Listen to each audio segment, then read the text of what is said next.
Mary's opinions about things like the shapes. Circles. Do you see? What is that? It's a circle. I hate circles. Circles are the worst shape in the world. They're a horrible use of space. It's just so funny because she actually has a very strong opinion about it. And she was talking about lighting too, like a light fixture. You could put a globe as the light fixture and it wouldn't use up any, like, it's not Any like extra you space. need more space around that or something. It was just hilarious. I found it funny and I'm happy to see that Mary is able to still make light of certain situations and still seems to at least try to be as happy as possible.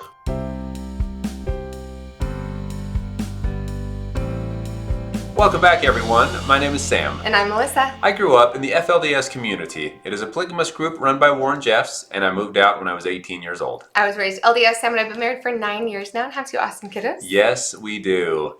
Just a heads up, if you're interested in just listening in today, we do have our podcast, and please don't forget to like and subscribe.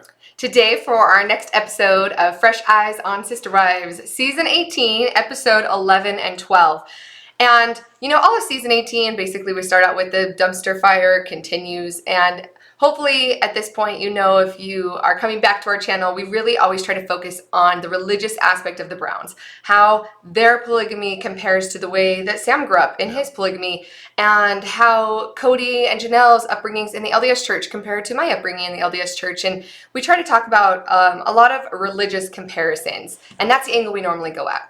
This episode both of these episodes barely have any type of any religious things. Honestly, we'd be grasping at straws. So instead, we were like, we'll still go through it and review, mostly because there's some hilarious sayings. These were the episodes of funny sayings by a couple people. Like, circles are stupid. Circles are the worst shape ever. That was by Mary. Quote. And if Cody could get his poop in a group. By Janelle, yep. I literally had to pause, and I don't know why that was so funny to me, because I feel like potty humor, like you stop that when you're like, I don't know, in first grade. And so when she was like, if you could just get his poop in a group, and I just lost it. Like, I was laughing so hard. You don't hear like grown people talk like that. Sorry, it just clicked. The whole getting your poop in the group. If you could get your poop in a group, do you think that's their way of not swearing and saying get your sh together? Yeah, probably. Get your ish together, right? Like, instead of swearing and saying that word, I don't think about the fact that when you say get that together, that's like such a common phrase, right? Poop in a group would be the saying without the swear word. Yeah, you're right. Okay, you're right. Oh my gosh, it's so funny. I didn't even think about that. Me neither, right now. So maybe that's what it was all about. So here's the thing about religious groups. They always try to say similar things to swear words without saying the swear words. Yeah. Right? They're like, well, we can't say the swear word, so how can we use a different term that sounds similar? I'm not saying all religious groups, but the ones that we're familiar with. Yeah, definitely. Like in Utah, we say a lot of heck, dang, shoot, like any type of, normally, like in high school, we would say you need to get your shiz together. We'd say shiz. If you put a Z at the end, then you're not swearing. It's just so funny. And that makes you sound cool and edgy because you almost swore, but you didn't right there at the end. It's just so funny because you are basically saying it, and everyone knows what you're meaning, but you're not actually saying it, so therefore it's okay. So anyway. Fudge. Yeah. Frick. Yeah. People would say frick all the time.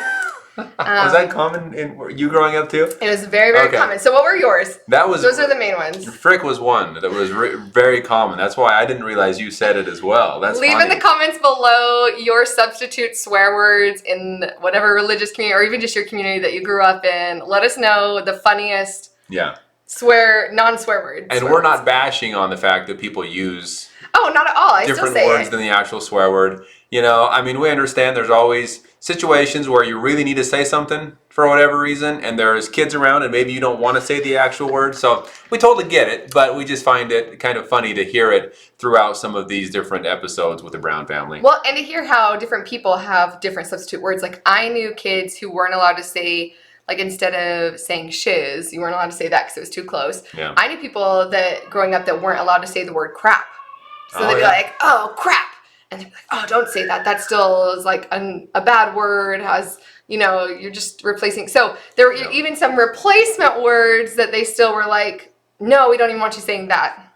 Yeah, there's very common ones too that weren't allowed in certain families. Like, we weren't allowed to say but. That just wasn't allowed, right?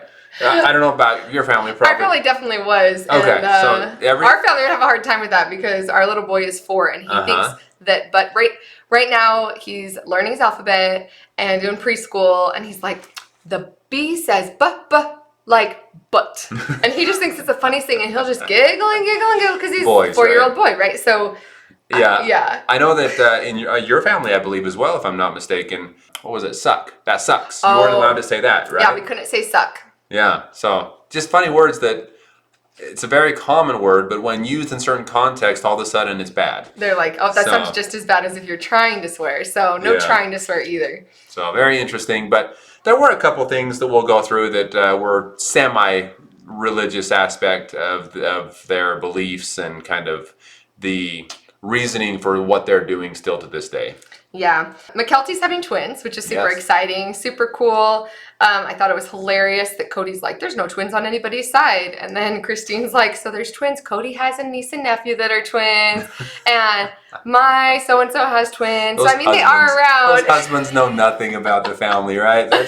Honestly, I could kind of relate to him in that situation where I feel like you know more about my family than I do by a long shot. So it's interesting how just some things don't really stick in our brains. Well, and if I want information about Sam's family or family lineage or certain situations, I have to go to his sisters, or even sometimes his sister-in-laws who also grew up in the community and left. Like, they can give me way more information about like genealogy and who was married to who and how this happened and how that happened than what Sam ever could. Yeah. So I know there were a lot of marriages going on all the time, and I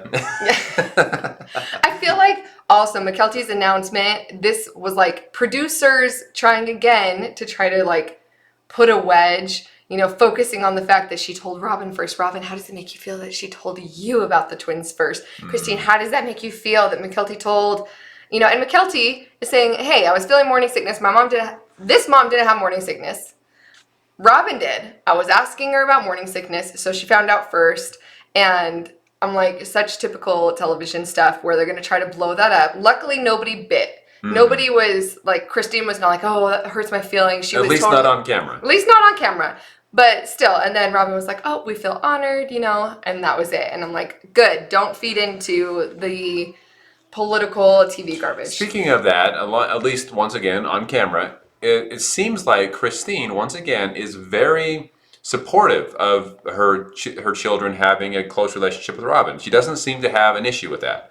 I mean, it's not just a relationship with Cody because he is their dad, but also she's okay with the relationship there with Robin. She just Christine,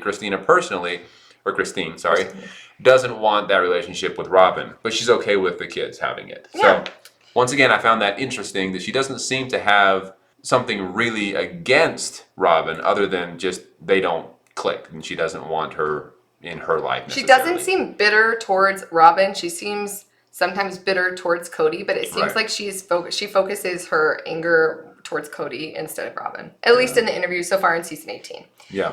Mary's anniversary dinner, I mean, we're all just waiting around. We just are like, please, Mary, please just go, right? Like, please just leave. The fact she has to call Cody, but, and this is probably the only thing that she said religiously both of these episodes, was she was just saying, like, when he finally said the words, like, I don't know why you have hope. We're not even married. And he almost said we weren't even married. And she was like, I have two options. I can stay and keep doing what I'm doing. I can terminate this marriage, but that goes against my religious values. That goes against my values and my beliefs. And so obviously she's still holding on to that thread purely for religious reasons at this time. I thought Mary was going a completely different direction with her being super upset about Cody not even calling her on her anniversary, and she had to make that effort. And then once they actually did get together, very grudgingly for Cody's part, he basically said, yeah, I don't even feel like we're married. So I thought that Mary was going to take that and talk about how, okay, I'm done. It's very clear now. He doesn't want me. What's the point? And she even made a comment, it's not really worth it, to keep... Yeah, he's not worth it. He's not worth it.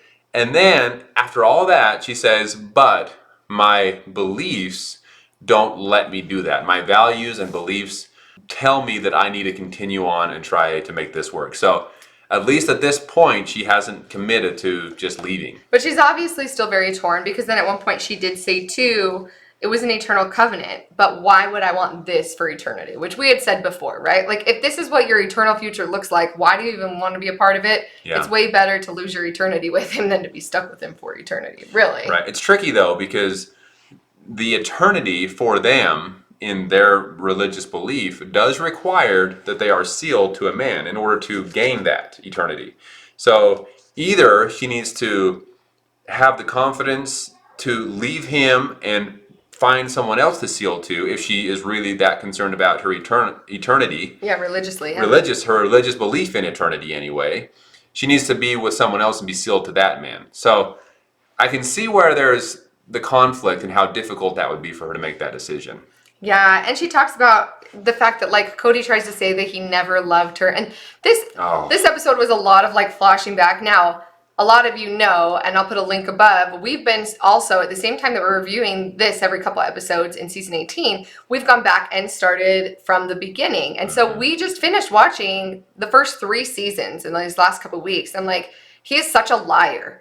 Because he had mentioned in one of them, Mary's the love of my life. And this was after having married Robin. Yeah. Mary's the love of my life. We're 2 peas in a pod. We just click. I just love her. You look at the way that he looks like he wants to jump Mary's bones the day that he's getting married to Robin. I chose Mary. You know, she was the first wife. Yeah. Yeah, like having romantic moments with her. The day he's getting married. I was like, okay, he obviously loves and cares about Mary. So maybe he's forgotten it. Maybe he feels like it's always been like that. Cody, if you need some fresh eyes on Sister Wives, feel free to come and, like, go back and watch and see. Because if you try to say that wasn't real love and that you're pretending, it's just BS. It's not. It's not true. And other people mentioned, no. It was Christine that mentioned that when they first got married, they were the it couple. The it couple. They were the couple that everyone wanted to be like. And just the love they had for each other, Cody and Mary, when they first got married, it was perfect. And so that was one of the reasons that Christine wanted to pursue Cody and be a part of that family, because he was this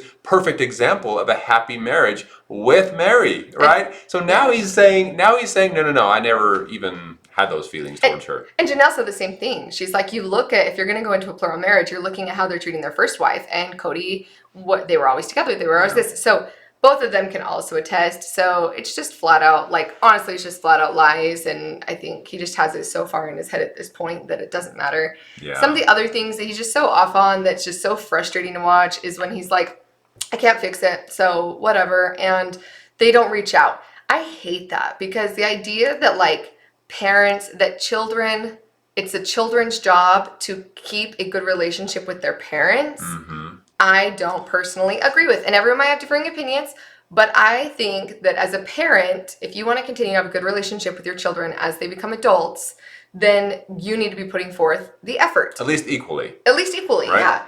But, I mean, if you're having a problem with your child because you had a fight, like, you are the older parent. You are their parent. It should be your job to go and try to fix that, not your kids. Like, oh, if my kid doesn't come to try to fix a relationship with me, I'm just going to drop them and not even care. And that's his attitude. Right.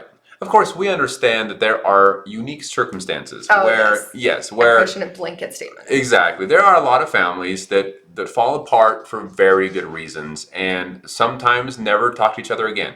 But that is very unique situations. Based on what I'm seeing here with Cody, he does not have that right. He does not have the right to put the blame on them and expect them to be the ones to reach out. He is just as much to blame here, if not a lot more, that the relationship between him and his kids is not great at this point. So, and the victim mentality behind it. I wish I could do something about it, but I can't do anything about it. I think that's probably more frustrating. Exactly. He's like, yeah, I wish I could fix the family, but at this point I just can't.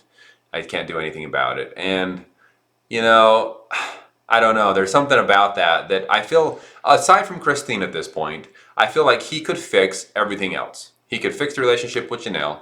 He could fix the relationship with Mary. He could fix the relationship with all of the kids that are having the issues with him if he manned up and chose to do it. And just, I guess, accepted that he's not perfect like he thinks he is sometimes. Or at least it seems that he comes across that way. Yeah, even with Janelle. So Janelle invites him over to her new apartment. And he's so awkward. So awkward to watch this, right?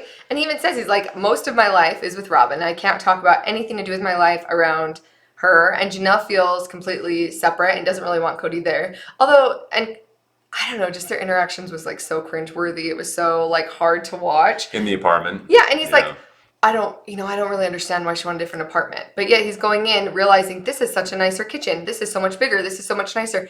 Why wouldn't any woman want a bigger kitchen with a nicer apartment?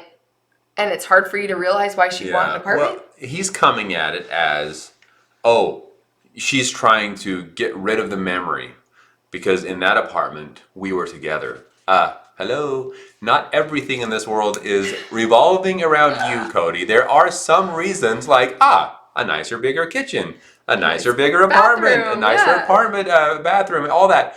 There are other reasons other than just, she's just trying to get after me. You know, it's just so silly. Yeah, it's a lot. Again, and then just, yeah, in the words of Janelle, he just needs to get his poop in a group. His poop in a group. Why is that so Everyone- funny? I don't know. Is everyone else familiar with this? Are we the only ones who I've never Term? heard it before? I've never heard it Not in my a life. single time. It's your poop in a group. Anyway, Man, we better watch our potty mouths. Seriously, that is potty talk right there. So we apologize for everybody's ears having to hear all of our substitute swear words and our potty talk. And then Mary's opinions about things like the shapes. You know? Circles. Do you see? What is that? It's a circle. I hate circles. Circles are the worst shape in the world. They're a horrible use of space. It's just so funny because she actually has a very strong opinion about it. And she was talking about lighting too, like a light fixture. You could put a globe as the light fixture and it wouldn't use up any, like, it's not Any extra like space. you need more space around that or something. It was just hilarious. I found it funny and I'm happy to see that Mary is able to still make light of certain situations and still seems to at least try to be as happy as possible with her other things like her business in Parowan. And so That kind of anyway, stuff. it's nice to see that she's still in a way moving on while still holding out hope for the time being to get back with Cody. And obviously in the next couple episodes, we normally do every 2 episodes, we will be hoping for Mary to finally let go and move on. So we will be hoping for that. In the meantime, if you'd like to hear what it was like for Sam to grow up in polygamy, please like and subscribe. We once a week do a Fresh Eyes on Sister Wives, whether it's the current season or we go back and watch past seasons with those fresh eyes. Yeah. Please like and subscribe if you want to Yes. watch us go through all these as well. And if you are someone leaving a community, polygamous community specifically, or other high demand religions, feel free to reach out to us if you would like to share your story as well. Yep, and thank you guys so much for watching. We'll talk to y'all soon. Thank you all so much. We'll talk to you soon.